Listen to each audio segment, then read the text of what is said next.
Hello. I think for a lot of writers, the main thing that stops them writing is distraction, and that's stuff that comes through the phone, stuff that's on screens. And so an early section of On Drafting, the writing manual that you're helping me write, is going to be on distraction and overcoming it.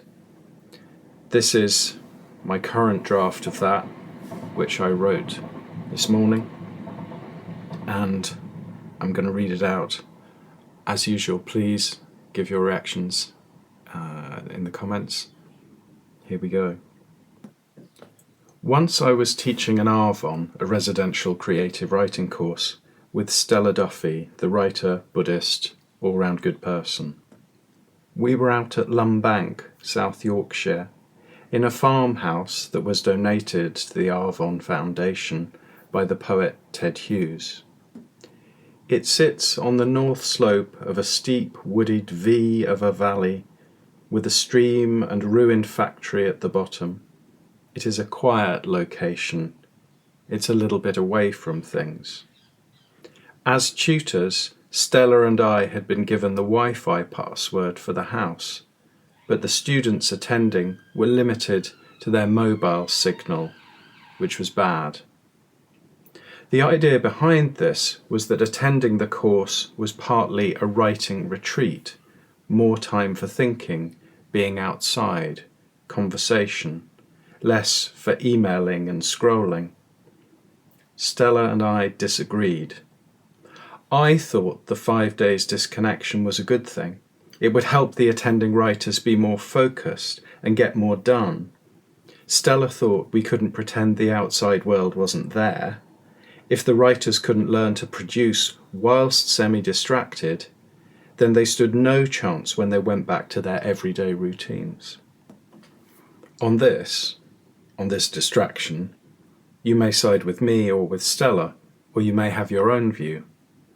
I know that I can't write fiction whilst listening to people speaking a language I understand. It's fine if they're a choir singing in Latin. If I'm trying to write on a train and there are loud English voices in the carriage, then I put in my earphones and play Loveless by My Bloody Valentine. That obliterates most of the frequencies. It's not just to do with moment-by-moment distraction. I know I can't listen to the morning news on the radio before I start work. If I find out what's happening, usually what's going wrong, it will partially preoccupy me. And if I give over the amount of concern and compassion it requires, both for what it misrepresents, misses out, or broadcasts, then I will write worse, or on another more surfaced subject. If I start writing explicitly about the climate and ecological emergency, or about the shit show in general, I won't be able to write subtext. I will be arguing, usually arguing against, rather than exploring or wondering. And this will be writing of a different sort, more purposeful, more obvious. It won't have the nuance of good fiction, or even of good non-fiction. For direct writing, for anger and despair and planning, I have a separate notebook. It's called the Green Book. If I find myself diverted by my own awareness of the shit show, that's where I write. Perhaps you could try that too. Separate notebook for digressions. This isn't useless, this Green Book for me. I will do something with those words. But it's always in danger of being reactive to what's just happened, and therefore flat in its understanding. Anything good that I write is likely to have been preoccupying me subconsciously and then consciously for a long while.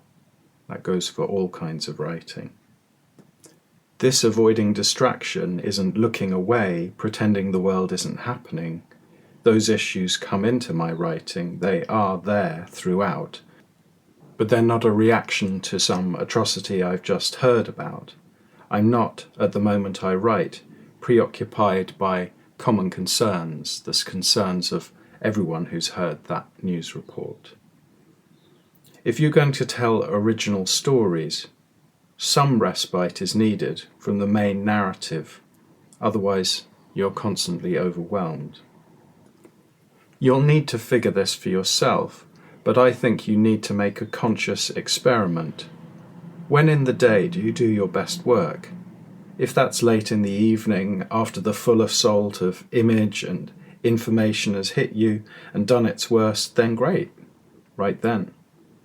Otherwise, try to maintain some focus and continuity day to day. Go to bed thinking of what you'll start writing the next morning, then get up and start with as little distraction as possible. Not everyone can do this, but if you have that chance, if you can keep that line of work, then I think you will work better. I hope that's useful. What do you think? How do you cope with distraction? Do you ignore things? Do you let them in? Do you consciously seek them out? Let me know. Please like, share and subscribe, and I hope to see you soon.